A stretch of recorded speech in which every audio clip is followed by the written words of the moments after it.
Long before humanity took its first steps among the stars, before the Covenant forged their fanatical empire, before Master Chief ever donned his iconic armor, the galaxy belonged to another. They called themselves the Forerunners, though perhaps gods would have been more appropriate. For 10 million years, these beings reigned supreme over 3 million fertile worlds, their empire stretching across the Milky Way like an infinite constellation of power and purpose. They were architects of worlds, masters of reality itself, and the reluctant executioners of their own magnificent civilization. But every empire, no matter how grand, must eventually face its reckoning.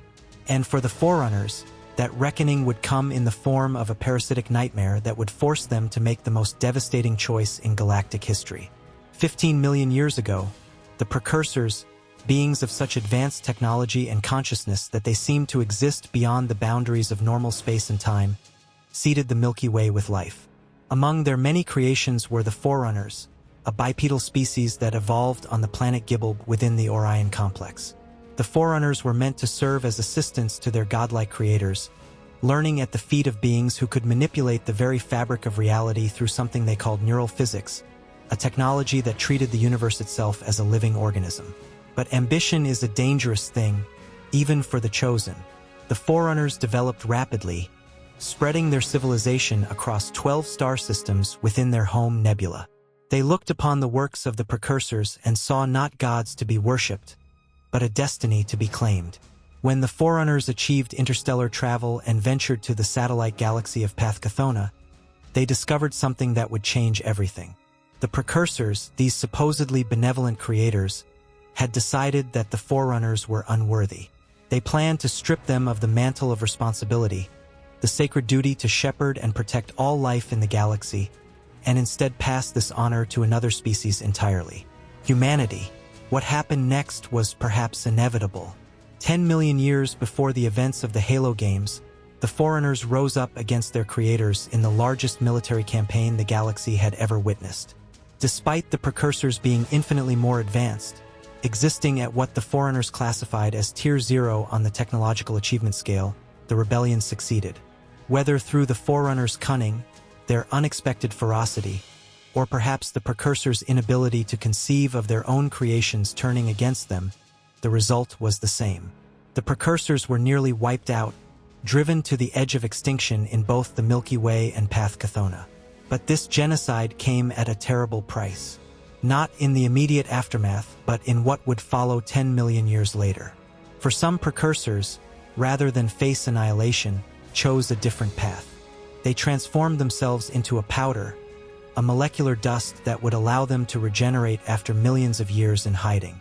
But time is a cruel master, and the powder became corrupted, twisted into something monstrous.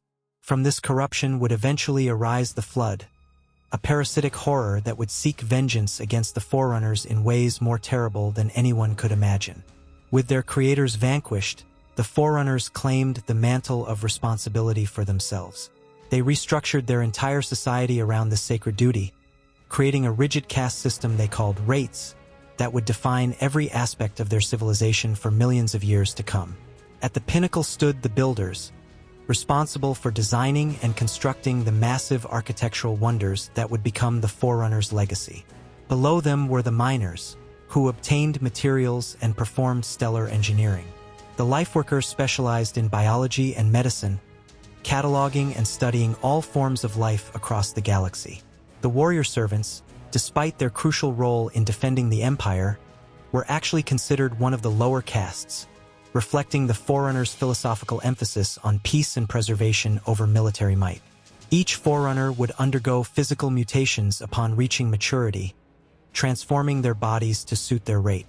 A warrior servant would become larger and more powerful, while engineers might develop additional appendages for their intricate work. These changes were facilitated by the sophisticated armor that every Forerunner wore almost constantly. This armor was far more than simple protection.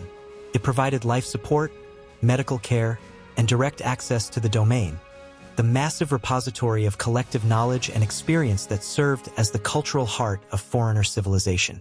The armor extended their lifespans indefinitely, augmented their mental capabilities, and even eliminated the need for sleep. Under this system, the Forerunners flourished. They became masters of technology that would seem like magic to younger civilizations. They could manipulate the very fabric of space and time through slipspace technology, create solid surfaces from pure light through hard light projection, and initiate the premature collapse of stars. They built planets in less than 10,000 years. Their shield worlds existed permanently in slipspace, protected from any conventional attack. Their capital, Maethrillion, was an artificial world that served as the shining crown jewel of their empire, a monument to everything they had achieved. But this golden age would not last forever. Around 107,445 years before the modern era, humanity, in their own advanced interstellar empire, encountered something horrifying on their outer colony worlds. The flood had finally emerged from whatever dark corner of the galaxy had spawned it, and ancient humans found themselves fighting a desperate war of survival against an enemy that consumed everything in its path. In their panic and desperation, humans began expanding aggressively into Forerunner space, destroying Forerunner ships and bombarding planets that showed signs of flood infection. The Forerunners, not understanding the true nature of humanity's actions, saw only unprovoked aggression. The Librarian, one of the most prominent Forerunners and head of the Lifeworker rate, initially advocated for humanity's complete extermination. But her husband, the Didact, supreme commander of the Forerunner military and a Promethean of the highest class, argued for a more measured response. The war that followed was brutal and protracted. Ancient humanity, despite their advanced technology and desperate fighting spirit, were already weakened from their conflict with the Flood. After a 50-year siege at the fortress world of Charum-Hacker, humanity finally fell. But rather than exterminate them, the Forerunners chose a punishment they considered fitting. They devolved humanity, stripping away their technology and their civilization, reducing them to a primitive state and quarantining them on their homeworld of Earth, which they called Erta Tyrene. It was meant to be a mercy, a chance to start again. What the Forerunners didn't know was that humanity had apparently found a way to combat the Flood. Or so it seemed. After the war ended, the Flood mysteriously retreated from the galaxy. The Forerunners assumed they had been defeated. In reality, the parasites were simply waiting, growing stronger, preparing for the perfect moment to exact their vengeance. Following the war with humanity, political tensions within Forerunner society reached a breaking point. The Didact, understanding the threat the Flood represented, advocated for a defensive strategy. He proposed the construction of shield worlds throughout the galaxy, massive fortified installations that could serve as refuges for populations threatened by the Flood, and as military strongholds from which to wage conventional warfare against the parasite. But Master Builder Faber, the ambitious and powerful leader of the Builder Rate, had a different vision. He proposed the construction of the Halo Array, massive ring-shaped superweapons that could sterilize entire star systems, wiping out all sentient life and thus starving the Flood of potential hosts. The political battle that followed would reshape Forerunner civilization. Despite the Didact's passionate opposition, arguing that such weapons violated the very essence of the mantle of responsibility, the Council sided with Faber's plan. A compromise was reached where shield worlds would still be built to preserve specimens of sentient life, but the Halos would be the ultimate failsafe. As punishment for his continued opposition, the Didact was stripped of his command and forced into exile, sealed within a cryptum on Earth to meditate on his failures. Around 97,745 years before the modern era, the Forerunners' worst fears were realized. The Flood returned, and this time they came with a vengeance that would shake the foundations of the galaxy. What started as isolated outbreaks quickly escalated into a full-scale galactic war. The Forerunners threw everything they had at the parasite. They deployed Sentinels, sophisticated AI-controlled automatons designed to contain Flood outbreaks through surgical strikes. They initiated stellar collapses, causing supernovas to engulf entire infected star systems. But nothing worked. The Flood was relentless, adaptable, and worst of all, intelligent. As the Flood consumed more and more biomass, it began to form grave minds, massive compound intelligences that possessed all the knowledge of everything they had consumed. And as these grave minds grew, something terrifying happened. They began to access ancient precursor technology, artifacts of neural physics that had remained dormant for millions of years. Star roads, massive precursor constructs that could warp space and time itself, began to activate under flood control. Suddenly, the most technologically advanced civilization in the galaxy found themselves outmatched by weapons they couldn't begin to understand. The Forerunners' most powerful creation, an artificial intelligence called mendicant bias, was given a single mission: communicate with the Gravemind and find a weakness. But in one of the cruelest ironies of the war, the Gravemind was too convincing. It revealed the truth about the Precursors, about the Forerunners' genocidal origins, about the nature of the flood itself as the corrupted remains of their creators seeking revenge. Mendicant bias, confronted with the weight of the Forerunners' ancient sins, defected to the flood. With their most powerful AI now leading flood forces, with star roads closing in on their remaining strongholds, with every conventional strategy failing, the Forerunners faced the unthinkable. The Didact, the original Didact who had been recovered from captivity, became increasingly desperate. In a last mad attempt to turn the tide, he began using the Composer, a terrible device that could convert living beings into digital essences, to create an army of mechanical Promethean knights. When willing volunteers weren't enough, he turned the Composer on the human populations that the Librarian had been preserving. This horrific act of genocide against the very species the Forerunners were meant to protect was the final breaking point. The Librarian, heartbroken by what her husband had become, had him sealed within a cryptum on the Shield World Requiem, hoping that 100,000 years of isolation might heal his fractured mind. Meanwhile, the Didact, a young Forerunner named Bornstellar, makes eternal lasting who had received all of the original Didact's memories through a brevet mutation, took command of what remained of the Forerunner forces. In the war's final days, the few surviving Forerunners retreated to Installation 00, the Lesser Ark, located outside the galaxy itself and beyond the range of the Halo array. 7 new Halo rings, smaller and more powerful than the originals, were distributed across the galaxy. The Librarian traveled to Earth one final time, broadcasting false signals to draw the flood there and buy precious time for the array's activation. She stood in the African savanna near what would one day become Mount Kilimanjaro, watching as precursor star roads closed in around Earth, knowing that she would never see her husband again, never return to the stars she had spent millennia preserving. And then, in the year 97,445 BCE, the Didact activated the Halo array. 7 rings fired in perfect synchronization, their pulses spreading across the galaxy at faster-than-light speeds. Every sentient being with sufficient biomass to sustain the flood was killed instantly. Humans, Forerunners, Sanshyuum, every advanced species in the galaxy died in moments. The flood, robbed of all potential hosts, starved. The Gravemind collapsed.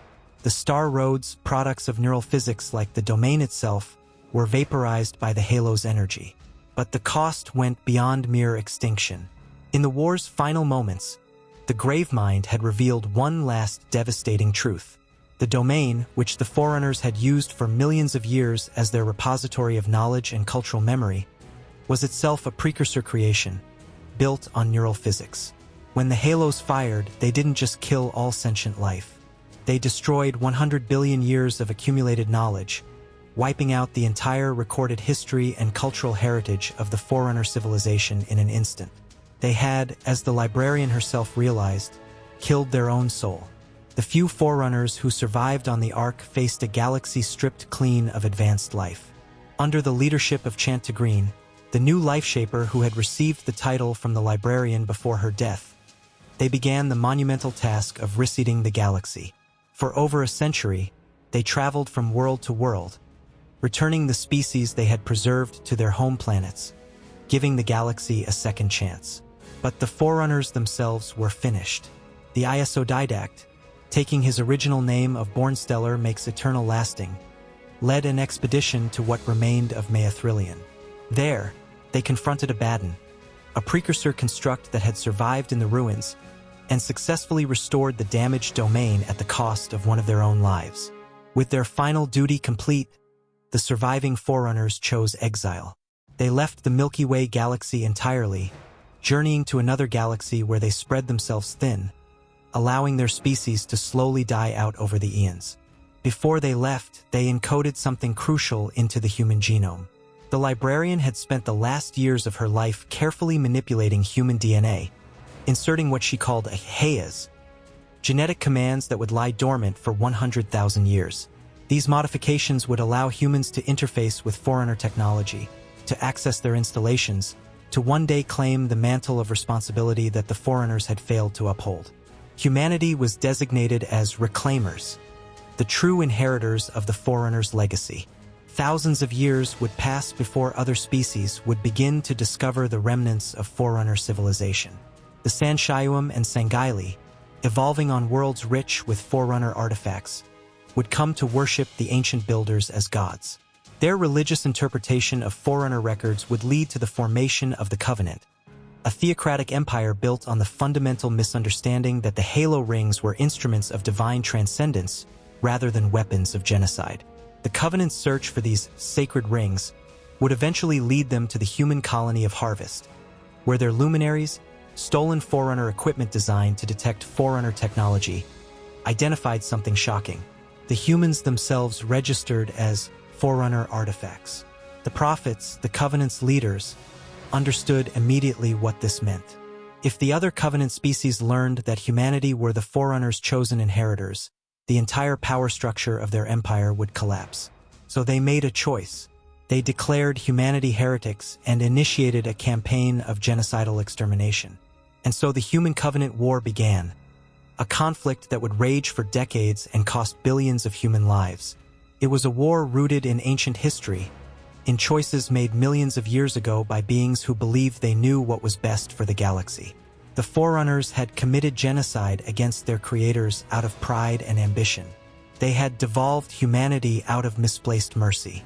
They had built superweapons that destroyed their entire civilization. And even in death, even 100,000 years later, the consequences of their actions continued to echo across the stars. When Master Chief John 117 would eventually activate Halo rings, when Cortana would interface with Forerunner systems, when humanity would finally begin to understand the true scope of what had come before them, they would be walking in the footsteps of gods. Gods who had tried to save the galaxy and instead destroyed everything they held dear. Gods who had believed so deeply in their duty to protect life that they ultimately chose to end it all. The Forerunners were not perfect. They were arrogant, politically fractured, capable of terrible cruelty in the name of the greater good. But they were also magnificent.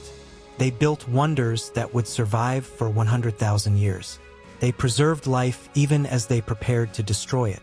And in their final moments, they chose sacrifice over survival, extinction over watching the galaxy fall to the flood.